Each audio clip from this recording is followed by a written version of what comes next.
حضور سیدی غوث اعظم رضی اللہ تعالی عنہ کا ایک عقیدہ، وقت کم ہے،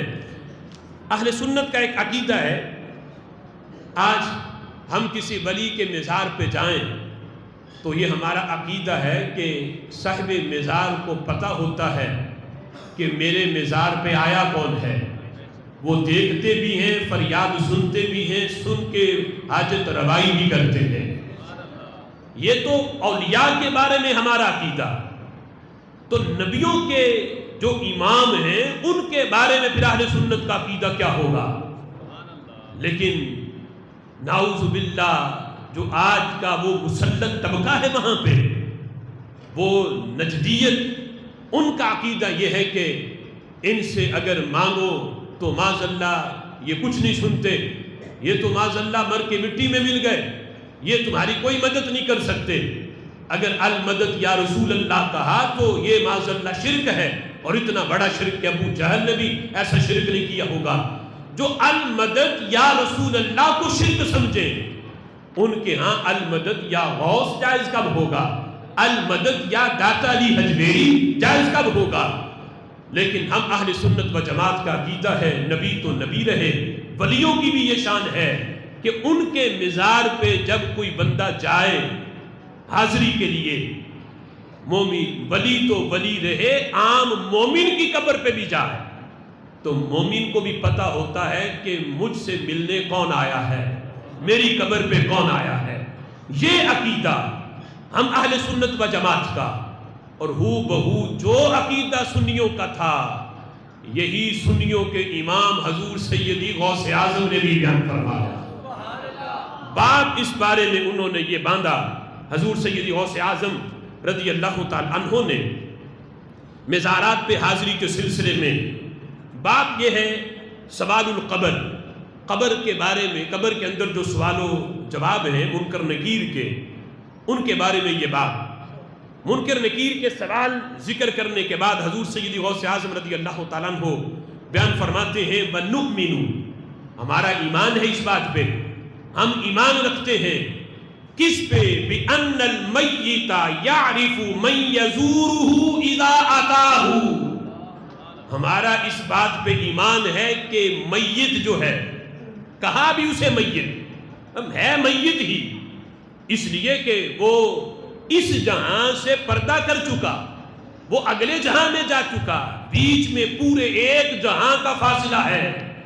اب ہے جس جگہ پہ اسے زندہ نہیں کہا جائے گا، ہے وہ میت ہی، لیکن میت اس لیے کہ جہاں اس کا دوسرا ہے۔ فرمایا بِأَنَّ الْمَيِّتَ، میت، لیکن میت ایسی نہیں کہ وہ مٹی کے ساتھ مٹی ہے، نہیں، اس کا ادراک اتنا ہے کہ تم بیٹھے ہوئے ہو زندہ، تم سے کوئی ملنے آئے اور آگے کوئی 1 انچ کا پردہ آئے تو تمہیں پتہ نہیں چلے گا کہ میرے سامنے آ کے بیٹھا کون ہے۔ لیکن قبر کا مکین جو قبر میں پہنچ چکا ہے، 1 جہاں کا فاصلہ ہے، تم سے جو ملنے آیا وہ تو بالکل تمہارے سامنے اسی جہاں میں بیٹھا ہے، صرف 1 انچ کا پردہ تھا، وہ بھی حجاب بن گیا۔ یہاں جہاں بھی دوسرا ہے اور پردہ بھی اتنا موٹا، سلاپے ہیں، پھر مٹی کی اتنی موٹی تہ ہے، پھر اگر قبر پکی ہے تو مزید اس کے اوپر تہ کے اوپر تہ ہے، لیکن باہر اگر کوئی ملنے کے لیے پہنچا ہے، اس کی قبر پہ آیا ہے وہ میت، جہاں بھی دوسرا ہے، پردے بھی کتنے درمیان میں موجود ہیں، لیکن غوث پاک فرماتے ہیں یعرف من یزورہ اذا اتاہ، قبر والا پہچانتا بھی ہے کہ مجھ سے ملاقات کرنے کے لیے کون آیا ہے۔ اگرچہ دنیا میں کوئی اجنبی آ جائے تو وہ اپنی آ کے پہچان کروائے گا کہ میں فلاں علاقے سے آیا، فلاں جگہ سے آیا، فلاں میں محلے سے، یہ میرا نام ہے، اور میں قبر والے کو یہ پہچان کروانے کی حاجت نہیں۔ وہ کوئی بھی جائے، اگرچہ دنیا میں ملاقات نہ بھی ہوئی ہو، کوئی بعد میں پیدا ہوا، پھر بھی وہ قبر والے کے پاس پہنچے، اس کی معرفت اتنی بڑھ چکی ہوتی ہے، اس کا علم اتنا بڑھ چکا ہوتا ہے، اسے جا کے نام بتانے کی بھی حاجت نہیں۔ قبر کا مکین قبر میں لیٹ کے پہچان بھی رہا ہوتا ہے، دیکھ بھی رہا ہوتا ہے۔ یعرف من یزورہ اذا اتاہ، اس بنیاد پر ہم کہتے ہیں اگرچہ ہم نے داتا صاحب کا زمانہ نہیں پایا، ان کی زندگی میں ہم ان سے نہیں ملے، غوث پاک کا زمانہ نہیں پایا، لیکن عقیدہ یہ ہے آج بھی کوئی ان کے مزار پہ جائے، داتا صاحب نام بھی پہچانتے ہیں، چہرہ بھی پہچانتے ہیں، پتہ ہے یہ آیا کہاں سے ہے، صرف ظاہر ہی نہیں دل کی کیفیت کا بھی پتہ ہوتا ہے۔ رب ذوالجلال اپنے اولیاء کو حالت یعنی ظاہری حالت میں دنیا کے اندر تو پاور دیتا ہی ہے، لیکن قبر میں چلے جانے کے بعد ان کی یہ پاور مزید بڑھا دی جاتی ہے۔ یہ عام مومن کی بات ہے کہ وہ قبر میں لیٹ کے پہچان رہا ہے، لیکن جو اللہ کے ولی ہیں، نبی ہیں، ان کے علم کا اندازہ پھر کون لگا سکتا ہے؟ غوث اعظم رضی اللہ تعالیٰ عنہ مزید اس پہ حدیث پیش کرتے ہیں، کہتے ہیں حضور فرماتے ہیں ان المیت یعرف من یحملہ ومن یغسلہ ومن یدلیہ فی قبری، قبر بندہ دنیا سے چلا گیا اسے مردہ نہ سمجھو، یہ مثالیں پیش نہ کرو کہ وہ زندہ کیسے ہے، اس کے تو کپڑے بھی خود نہیں اتار سکا، غسل دینے کے لیے کپڑے بھی پھاڑ کے اتارے۔ میرے آقا فرماتے ہیں تم جس نظر سے دیکھ رہے ہو وہ نظر اور ہے، وہ جہاں تبدیل کر چکا ہے،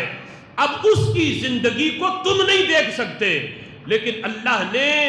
موت اس پہ طاری کی ہے، اگلے لمحے اسے ایسی زندگی دی ہے جس کی حیات تمہاری عقلوں میں نہیں آ سکتی۔ میرے آقا فرماتے ہیں یعرف، وہ یہ بھی جانتا ہے جو دنیا سے جا چکا، روح نکل چکی، وہ مردہ جسم ہے، بے جان جسم، لیکن میرے آقا فرماتے ہیں اسے جو جو اٹھاتا ہے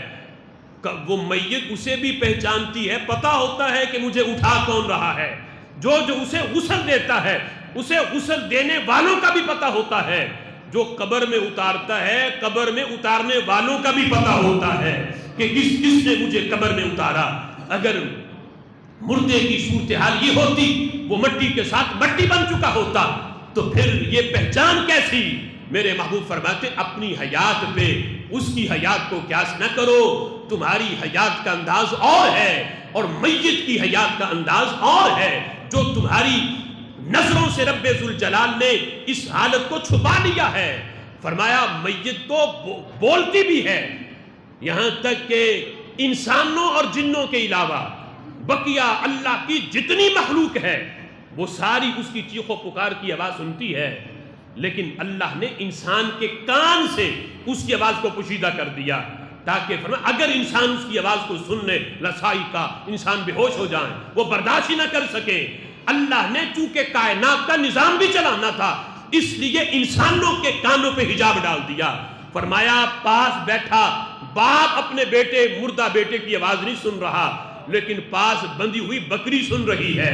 پاس اڑتے پرندے سن رہے ہیں، ان تک آواز پہنچ رہی ہے، لیکن انسانوں کے لحاظ سے اللہ نے حجاب ڈالا ہے، جنوں کے لحاظ سے حجاب ڈالا ہے، وہ نہیں سنتے۔ بقیہ رب ذوالجلال کی ہر مخلوق اس کی آواز کو سنتی ہے، اگر وہ مٹی کے ساتھ مٹی پھر یہ آواز کیسی؟